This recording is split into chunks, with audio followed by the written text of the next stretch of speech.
What am I facing, Jason? Facing Jason, a farm room, no camera like right here, no flash right there in the eyes. Respectful distance. What? I'm setting on that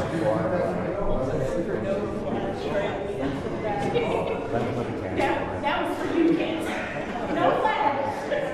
I don't want to be. I don't want to see. It's discrimination. Hold on. I'm gonna call Julio. I wasn't going to point it out. Yeah, it was wicked.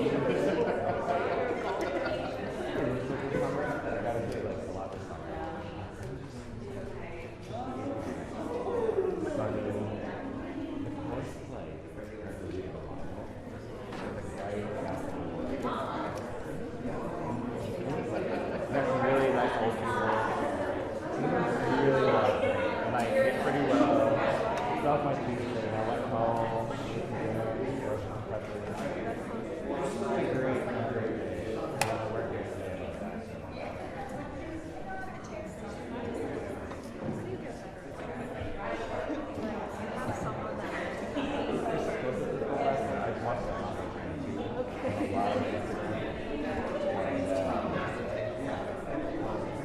Less like my wife is taking every second.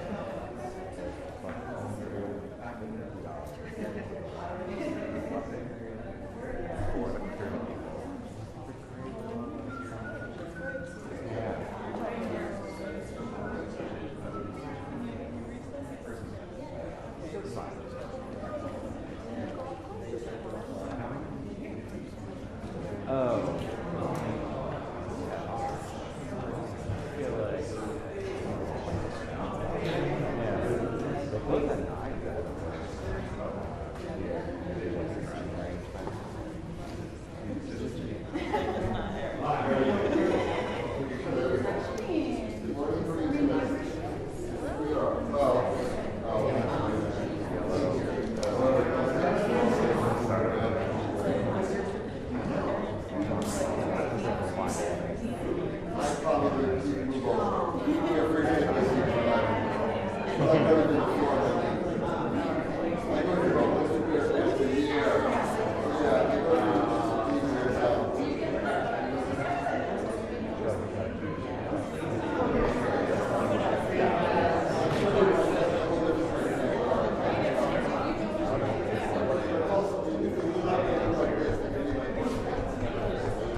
You guys want to listen in just to make sure? Okay.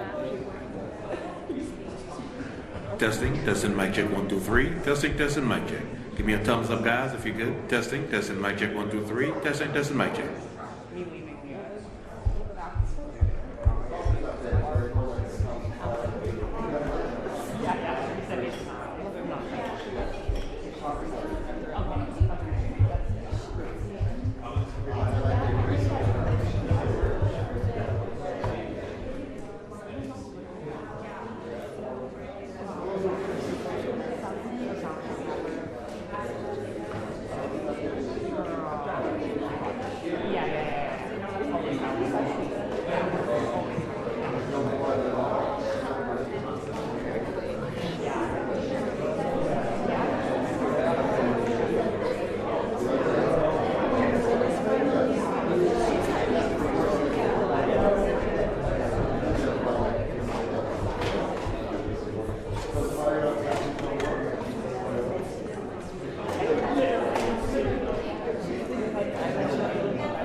Good morning, everyone. Welcome to day 23 of the Democrat shutdown. And today, you all know, we have a special guest with us. We're delighted to welcome back to Congress, U.S. Secretary of Transportation, Sean Duffy.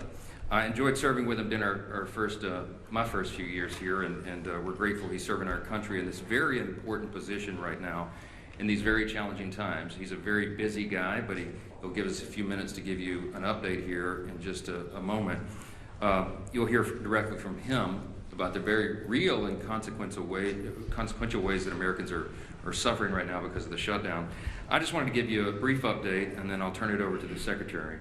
But by way of review, the reason that my colleagues and I have come in here every morning now during this painful Schumer shutdown is because we have to share the facts, and we have to share the simple truth with the American people. And why is that? Because the Democrats are working overtime to try to hide those facts and to try to distract from the very simple truth here. They want you to forget that just 5 Senate Democrats could reopen the government today. All we need is 5 of them. They try to pretend that their counter-proposal deal doesn't reinstate free health care for illegal aliens, $200 billion of taxpayer funds. They try to pretend that their counter-proposal would not send billions of dollars in wasteful spending for social projects in foreign countries overseas. They don't want you to look at the facts. They don't want you to look at the paperwork that they themselves filed as the counter-proposal. And they refuse to admit that this entire shutdown is one big political game to satisfy the radical Marxist base of their party. But that is exactly what is going on. And I want to be absolutely clear about this. Democrats would not have shut the government down this time if their political careers did not depend on it. And that is not some Republican talking point. That is the objective truth. If it wasn't already abundantly clear, the number 2 Democrat in the House yesterday openly admitted to that fact. Katherine Clark is the House Democrat whip. She works right under Hakeem Jeffries as the number 1 Democrat, and she was in an interview, and she said to one of your colleagues sitting here on the front row, quote, "Of course there will be families that are going to suffer, but this is one of the few leverage times we have," unquote. It's shocking to hear them say that out loud. By her own admission, she knows that the American people are suffering. Democrats know that millions of federal workers are desperate for their paychecks. They know that thousands of flights have been delayed. They know that SNAP benefits and nutrition assistance for women, infants, and children are in jeopardy for millions of American families. And yet, they don't seem to care. But you know what? Take heart, America. Take heart. Because all your suffering is for a good cause. It's for the Democrats' political leverage. That's what the number 2 Democrat said here yesterday. It is utterly shameful. The obvious truth is that only a Democrat could get away with saying such abhorrent things without the media batting its eye. I guarantee you, if the tables were turned, if the Republicans were the ones holding the country hostage and openly admitting to it, it would be absolutely explosive. It would be wall-to-wall coverage, and everybody in this room knows that. Every single mainstream media outlet, every newspaper in America, every single day would have that on the top fold as the big headline. But of course, that's not what's happening right now. Coverage of all this has been sporadic and almost every time spun to try to somehow favor the Democrats who have put us in this mess. Democrats own this. They've said so themselves, and you just have to listen to their own words. Don't listen to us. Chuck Schumer himself said infamously, "Every day of the shutdown gets better for us," meaning the Democrats. And then you had the Democrat whip here say yesterday, openly admitted, they're holding the country hostage for their political leverage. They're perfectly fine with that. They're perfectly okay with real pain being felt by real Americans as long as it helps their political agenda as they see it, as long as they can force $1.5 trillion new dollars in spending on America and get illegal aliens back on health care funded by U.S. citizens. That's their counter-proposal. And largely, so many in the media are turning a blind eye to that. Well, as I said earlier, we've stood up here every day and talked to you about some of the terribly harmful effects that the Democrat shutdown is causing on Americans. We talked about troops at risk of missing their next paycheck. The nutrition assistance for women, infants, and children is under threat. Now, SNAP benefits will not be sent to those who truly need it. But there's another very important group of federal employees that we want to highlight today because they also aren't getting paid and the consequences are being felt around the country. Air traffic controllers, some people call the policemen of our skies, they have been showing up at work without pay. And news reports have suggested that these men and women are seeking outside employment just to keep their families afloat. Some of them are working these long shifts, and then they're hopping in a car and driving for Uber, or they're delivering for DoorDash all night. And you just have to think about what a heavy thing that is. These men and women have one of the most stressful jobs in America. They cannot be 99.5% accurate or 99.9% accurate. They have to be 100% accurate 24 hours a day, 7 days a week. And now they're being forced to work longer hours, take on multiple jobs, and maintain the same level of excellence, again, all while Democrats hold their paychecks hostage. This is what one air traffic controller said in their own words in an article, quote, "The financial anxiety doesn't just hurt morale, it directly affects safety. When someone responsible for thousands of lives a day is worrying about whether they can pay rent or feed their kids, focus suffers. Controllers were already underwater with pay and staffing before the shutdown, and now we're drowning," unquote. As a reminder, and this is pretty ominous, but you remember the article a few days ago where the Democrats were quoted saying they won't reopen the government unless, quote, "planes are falling out of the sky," unquote. We pray to God it doesn't come to that, obviously. But the longer this shutdown goes on, and as fewer air traffic controllers show up to work, the safety of the American people is thrown further into jeopardy. Now, I'm heartened that we have a leader like Secretary Duffy. He has an extraordinary team. We have extraordinary air traffic controllers in this country, and they are maintaining the safety against incredible odds.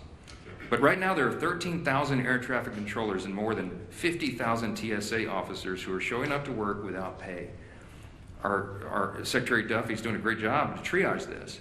But he noted that normally just 5% of flight delays are the result of staffing shortages. Right now, that number, at least 2 days ago, was 53%. According to online flight tracking databases, there were 19,000 delayed flights from Saturday to Monday, and an additional 1,600 canceled flights during that same period. That number is only going to increase as the Democrat shutdown continues, especially as air traffic controllers are set to miss another paycheck on October 28. We are rounding into a holiday season, as we all know, and we're in the middle of the height of the football season. This is peak travel time for the U.S. Hundreds of thousands of Americans are going to travel to football games this weekend, for example. And if the current trajectory continues, many Americans could miss watching their favorite teams and reconnecting with friends and family. So football fans, hey, if you're stuck in the airport this weekend while your favorite team is about to kick off, you can blame the Democrats for that, all right? They own this shutdown and they own the consequences too.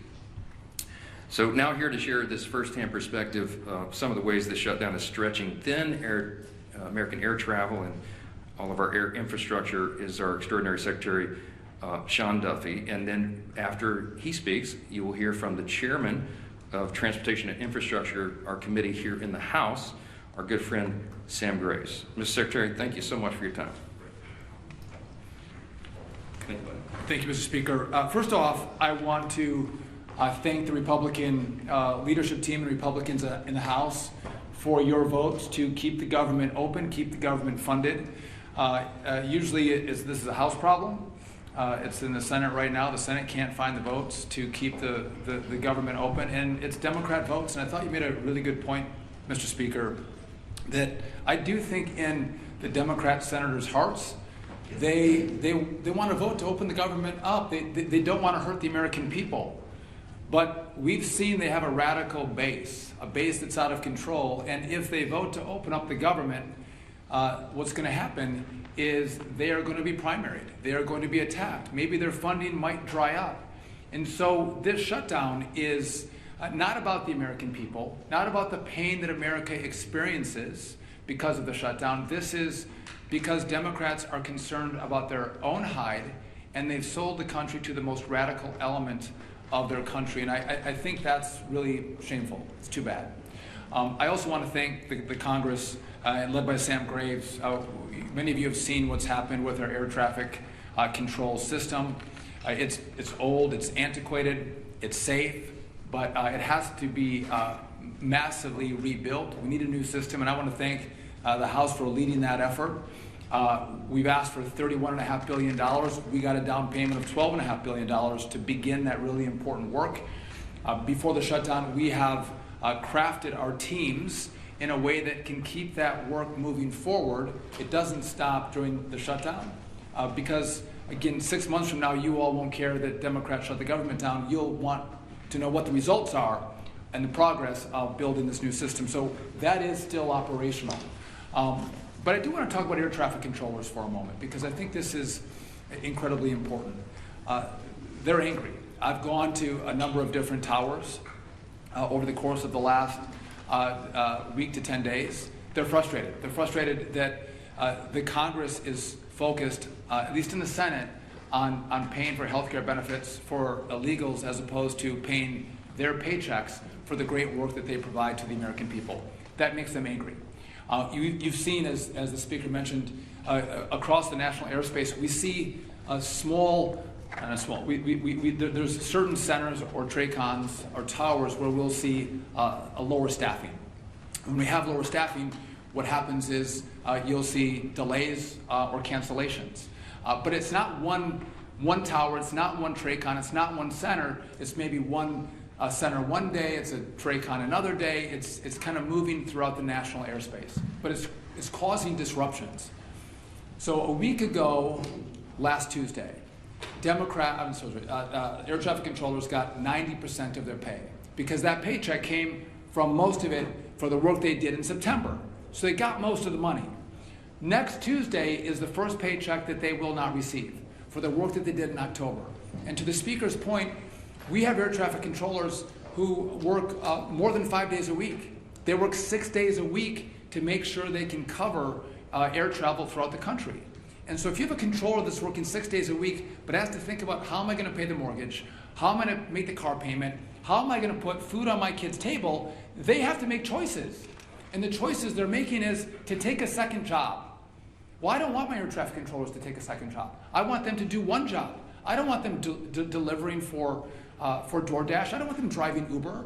I want them coming to their facilities and controlling the airspace. But they're having to make decisions about how they spend their time to make sure they put food on their table, feed their kids, and support their family members. I want to make one other point really clear.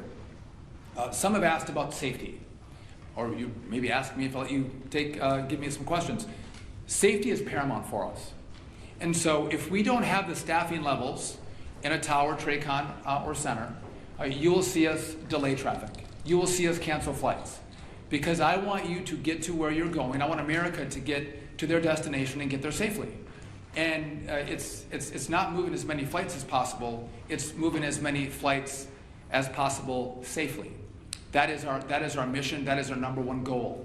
And if we can't do that, you'll see the flights come down. You will see the delays, and you'll see the cancellations. One other problem that I want to address that we're seeing now in the shutdown, you've seen that we don't have enough air traffic controllers. We're 2,000 or 3,000 air traffic controllers short. And so what I've done is I've developed a plan to supercharge air traffic controllers into our system. The president said, bring in the best and the brightest, young men and women to work in this space, which is what we've done. We've shortened the timeline from testing to get into to our facility where we train our air traffic controllers in Oklahoma City. Shorten the timeline. Get the best and the brightest. The highest test scores come in first.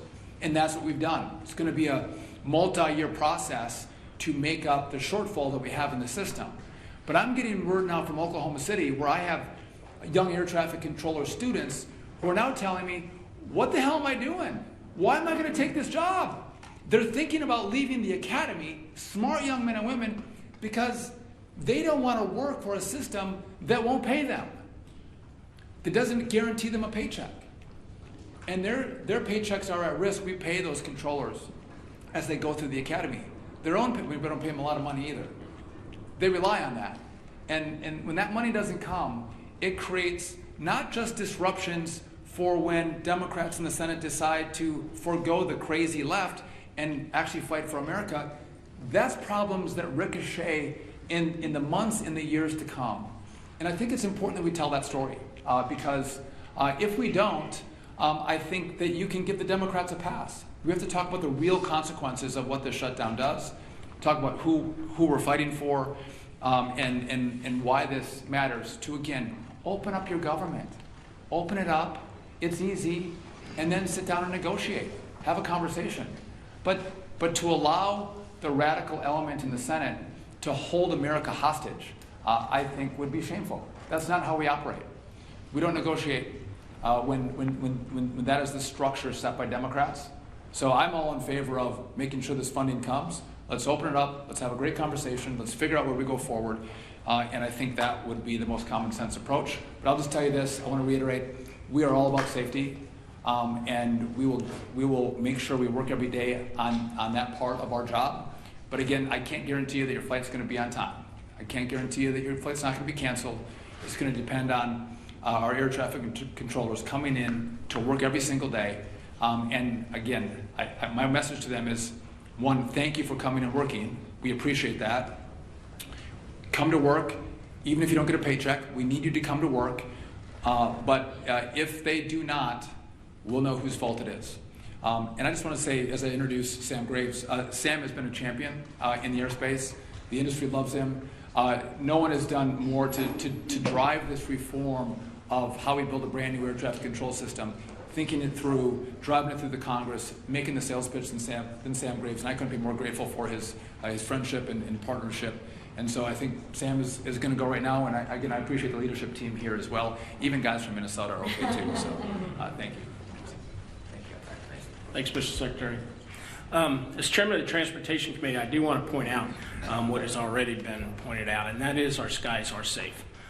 They are very safe for folks to travel and for folks to be able to get to where they need to go. And I do want to commend our air traffic controllers straight up, because, and this just goes to show you just how steadfast they are. They're showing up for work, they're doing the job, and they're making sure that that our skies stay safe. I've got a number of good friends who are air traffic controllers, and they have expressed extreme frustration because of this situation. They're worried about getting paid. They're worried about, as was pointed out, meeting that mortgage and being able to make the car payment or whatever the payment is that they have to do, or take care of their family. Something as simple as that. I do want to commend the Secretary and the President for filling all of the open seats at the Academy in Oklahoma City. They hit their quota of 2,000 new air traffic control students that are learning, and I want to commend them on increasing the pay for students going to the Academy. It's needed, and it's also needed to be able to attract the best and the brightest that are out there. As the Speaker pointed out, this is political gamesmanship on Senator Schumer's part, and it's unfortunate that he's weaponizing the air traffic controllers and he's weaponizing families as we go into the holiday season when it comes to those delays that will ultimately probably happen and the cancellations that are probably going to happen. And as the Secretary pointed out, we need to remember who it is that is causing this and why they are causing this. This is political games. All we need to do is pass the clean CR so we can move forward and then talk about these things that need to be talked about. So, thank you. Mr. Leader. Thank you, Sam. I appreciate the job that our chairman of the Transportation Committee is doing. Really appreciate the job that our Secretary of Transportation, Secretary Duffy, has been doing, and especially want to thank those air traffic controllers who are showing up to work. Work that even in normal times is an incredibly stressful job. You know, as you can imagine, at any airport in America, but especially the busy ones, you might have dozens of flights coming in and out every single hour. And their job is to manage those flights so that everybody on those planes lands or takes off safely and gets to their destination safely. That's their job, that's their priority, it's their passion. And yet, when you add to that, again, in normal times, an incredibly stressful job, when you add to that the uncertainty of whether or not they're even going to get paid, while they still have the obligations of paying their house note, their rent, their car note, putting food on the table, adding that extra level of stress to an already stressful job is really straining the system.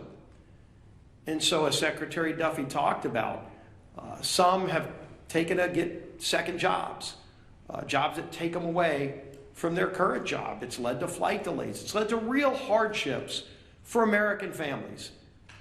As we're approaching Easter, Thanksgiving in just a couple of weeks.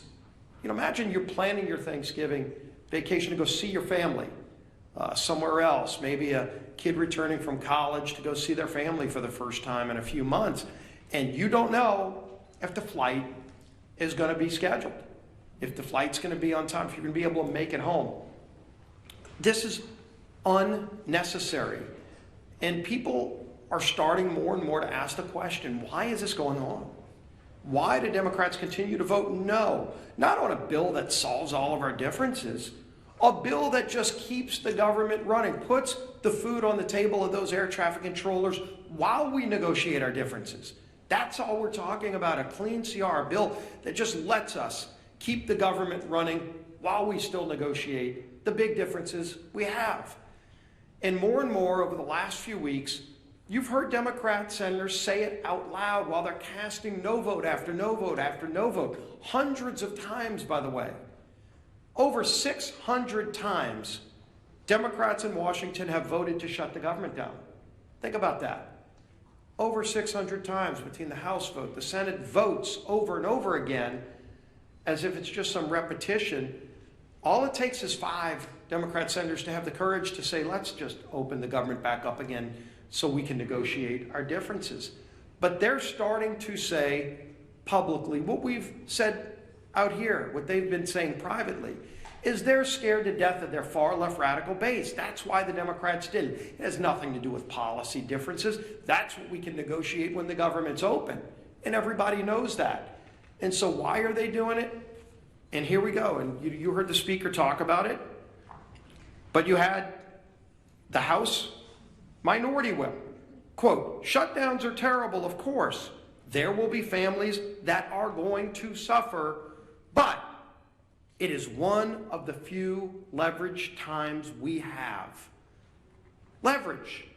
Yeah, sure, they're okay with people suffering, but boy, does it give them leverage. For what? To appease their radical base, to show their radical base they're fighting Donald Trump. So they've made the calculation it's okay to cause suffering to families. Schumer, of course, quote, every day gets better for us.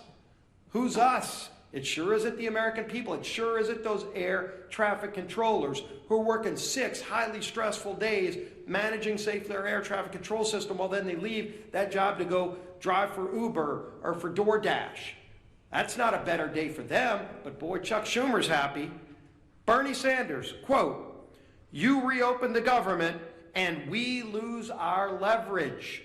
That's what this whole shutdown is about. Close quote. That's Bernie. Leverage. You hear it over and over again. The American people, especially federal workers, are considered by Democrats to be leveraged, to be pawns in their game.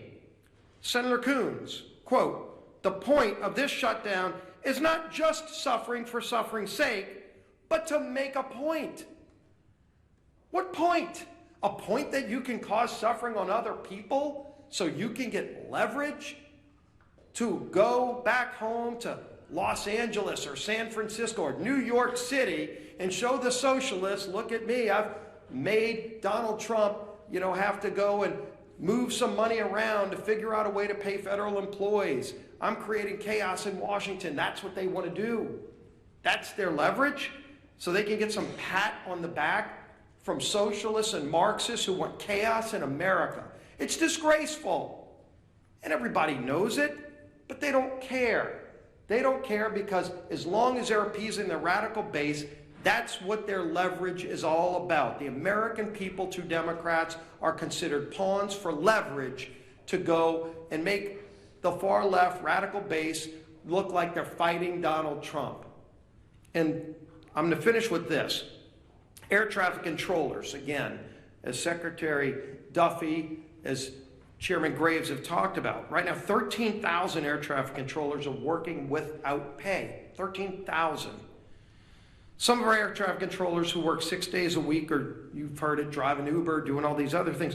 Nick Daniels, the president of the Air Traffic Controllers Association, said, quote, "To think that somehow we can live with, you'll get paid eventually, that doesn't pay the controllers. That doesn't pay the mortgage. That doesn't pay gas. That doesn't pay the food bill." That's the burden. That's the burden, those 13,000 air traffic controllers whose job every day is to keep us safe when we fly on airplanes is. And why do they have that extra stress? Why do they have that extra burden? So that Senate Democrats can feel like they've got leverage over who, over what, to what end. This is madness. There is no end for them. They just think this is some kind of game and the American people are pawns in that game. It's got to end. Our whip, Tom Emmerich.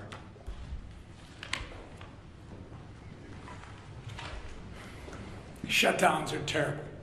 Of course, there will be families that are going to suffer. We take that responsibility seriously. But it is one of the few leverage times we have. You've heard that 3 times now. A direct quote from the number 2 Democrat in the House, Katherine Clark. Meanwhile, in Massachusetts, which is Katherine Clark's home state, 45,000 federal workers are being forced to figure out how they're going to pay their bills next week. More than 1 million SNAP enrollees and 123,000 women, infant, and children who require nutritional assistance, they're going to be impacted, Catherine. Telehealth services and a home hospital program have been put on pause. Tens of thousands of travelers who come through Massachusetts airports are at risk of experiencing flight cancellations and delays, as you heard from the secretary this morning. Obviously, we can go on and on about the ways people in Whip Clark's home state and across the country are being forced to suffer because the Democrats refuse to reopen the government. But they don't care, because to them, suffering is leverage. To them, this is one big political game. It doesn't matter that millions of Americans are hurting because, as Chuck Schumer says, every day gets better for us. What a disgusting, despicable mentality to have. The truth of the matter is, Democrats could end their shutdown madness today if they would simply do their jobs. All they have to do is stop playing politics, pass our clean CR, and reopen the government for the people they were elected to serve. We're going to continue giving them opportunities to do the right and reasonable thing. The question is not whether they are able. The question is whether they are willing. I hope they come to their senses soon, but until then, we're going to hold them to account, and we expect everyone in this room to do the same. Lisa McClain.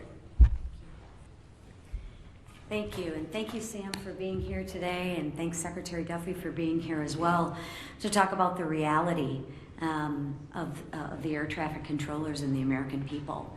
The American people deserve the truth. Republicans are out there serving the American people, while Democrats are using suffering of the American people as leverage. And let me say that again, because I believe it is warranted. Republicans serve, Democrats use. And you don't have to take my word for it. I know you've heard it, but I need to say it again because I was on a news station this morning, and when they played Katherine Clark's comments, they're like, the question to me was, why are Republicans so upset about it? Like, that was the why are Republicans upset about it? Everybody should be upset about it. I mean, this is what she said, the second highest ranking Democrat in Congress. This is what she said yesterday. Congresswoman Clark admitted, and I quote, "Of course there will be families that are going to suffer, but it's one of the few leverage times we have." Let that sink in for one moment. They are admitting, she is admitting, yes, American families are going to suffer, but we got to use you as leverage. Let that sink in. Does that not outrage anybody? I'll tell you who it does outrage: the American families that are actually suffering.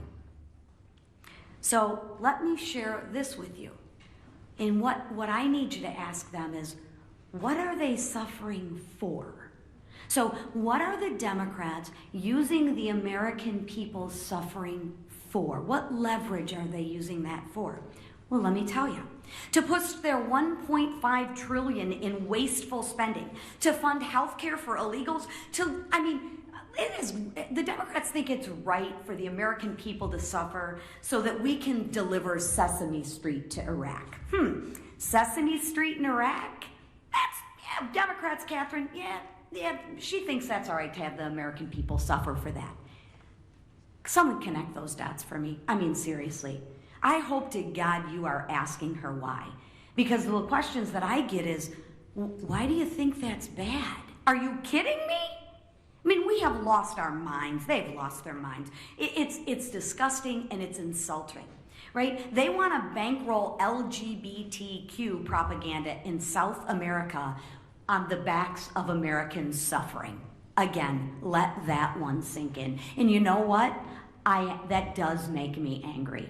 It does make me angry, and it should make all of you angry too. Democrats are squeezing working families just to bankroll their pet projects. Good job of leveraging suffering on the American family. Meanwhile, Republicans are doing what we always do. We're rolling up our sleeves and we're doing the work. Let me give you some examples. Congressman Zach Nunn met with rural health care providers and first responders, right? Remember, the Democrats are the ones that want to repeal that $50 billion for rural health care, right? They talk out of both sides of the mouth. So concerned about health care, but let's repeal the $50 billion back. Okay. Congressman Bilirakis met with troops working without pay and veterans struggling to access services. Dozens of Republicans are back home cleaning up parks, volunteering at food banks, and helping struggling families. The contrast couldn't be more clear. Democrats see suffering as leverage. Republicans see it as a call to serve. So here's my message to Democrats. Stop holding the American people hostage. Stop being okay with Americans' families suffering. Stop playing games. Open up the government. Get back to work, and get back to work to serving the people who actually elected you to do your job. Thank you. All right, a few questions? Manu, go ahead. You said yesterday you were still trying to get the details of this $230 million the president has asked for the Justice Department to pay for the freedom bills. Now that you've had some time left to get the details, are you okay with taxpayers potentially being on the hook for that kind of money? I'm not trying to dodge the question. I haven't had time to get the details, okay? That's still on my list, things to do list. Yesterday was almost literally a 21-hour workday. Yes, sir, back row. There's legislation in the Senate to pay air traffic controllers during the shutdown. If that does pass in the Senate, would you bring the House back to vote on that? And then, absent congressional action, would you work with the White House to find a way to pay air traffic controllers during the shutdown? And where would you pull that money from? Well, let me answer the questions in reverse order. We did work with the White House to get air traffic controllers paid. It's called the Clean CR. We passed it in the House September 19th. By my count, it's 33 days ago. It's been Sean Duffy just said that air traffic controllers are going to miss a paycheck. Yes. They're trying to find, the White House has bent over backwards to mitigate the harms to the American people. We got WIC funded by bootstrapping a 1930s era statute regarding tariff revenue. He found unobligated funds in the R&D accounts at DOD, get the troops paid in the middle of October. But we're running out of resources. They're running out of creative ideas, and there is not an existing pot of money that could cover the air traffic controllers' salaries right now. And so that is why we have to get the government reopened. Again, every Republican has voted repeatedly to do that very thing, to pay everyone and make all this madness stop. And the Democrats have now voted 13 times to keep the government closed. With regard to your first question, there will be a measure on the Senate floor today that Leader Thune and the Republicans are desperately trying to make sure that all these people are covered. They want all essential workers in all these categories to actually get their paycheck. even if the Democrats keep the government shut down. We are told that the Democrats have vowed to vote no on that measure. So they will not vote today. That's what we understand to be the case. They will vote against restoring paychecks to troops, Border Patrol agents, air traffic controllers, TSA agents, and all the rest. And it's unconscionable to us, but again, it's another step in their political game as they're using all of these people, hardworking Americans and their families, as leverage for their political purposes to cover their own tails with the radical left. Chad. If it's so important to take the air traffic, you said you want to see what happens. Why wouldn't you commit right now and say, we're going to have the House back in session, we're going to vote? Because you know as well as I do, sometimes when one body moves something, it gives emphasis to the other body. Well, no, I don't know that. We just demonstrated it's not true, Chad. We passed the CR to get everybody paid. If I brought everybody back right now and we voted on a measure to do this, to pay essential workers, it would be spiked in the Senate. They're going to show you this afternoon that they would spike that bill. So it would be a waste of our time, and it would take the pressure off Chuck Schumer to get his job done and open the government again. This is what's so infuriating to us. Yes, sir. You said yesterday that this needs to be assessed on a day-by-day basis. Now we're on day 23. Has the needle moved at all between the last 24 hours and what's it look like the next week or so? Well, look, we do assess it day by day, hour by hour, because if you remember, the original CR was going to extend and allow 7 additional weeks for us to finish the appropriations process to November 21. Well, now they've eaten up, the month of October, and we're getting closer and closer to that deadline, and so it is something that we take into account. It's a day-by-day evaluation. I will tell you that appropriators are working right now, even though we're not on the House floor, and they're preparing the next batch of bills, and there's discussions going on at the leadership level and among appropriators across chambers and across the aisle, because they're serious people that understand we have to do serious work, and so we continue to evaluate it. But our plea today is to the Democrats: please, 5 centrists in the Senate, do the right thing. You know what the right thing is. Play the tape. You can find a floor speech or media interview with every single Democrat in the Senate. Every single one of them have given impassioned speeches. We could come up here in lieu of a press conference and show you their own words where they say that this should never happen, that it would be harmful to the country and harmful to people, and now they're saying they don't care. They know better. They know in their hearts this is wrong, and we're asking them to stop it. Back row. Last question. Speaker Johnson, Louisiana and a lot of other states have warned SNAP recipients they won't get benefits next month. Reportedly, Senate Republicans are considering a bill standalone on that. If they did pass it, would you be open to doing so here? If the Senate passes the bill, then the House will address that. I talked to my Governor Jeff Landry in Louisiana, who greatly laments. We have lots of SNAP recipients in our state, as we do in many others. And you're talking about, I think it's 42 or 43 million Americans rely upon that vital service. And it's unconscionable that they would be held at bay and held as leverage on this. That's the pain that Chad Perkham asked Whip Clark yesterday, the pain that American families would suffer. And she said, yeah, it's regrettable, but hey, this is our time of leverage. We just let their own words speak for themselves. We're not for that. The Democrats are. I'll leave you with this thought. Republicans have now voted 13 times to open your government. The Democrats have voted 13 times to close it. The Democrats own the shutdown and all these horrible consequences, and you need to remind them of that. Thank you. Appropriations bills, Speaker Johnson. Perhaps he is not right.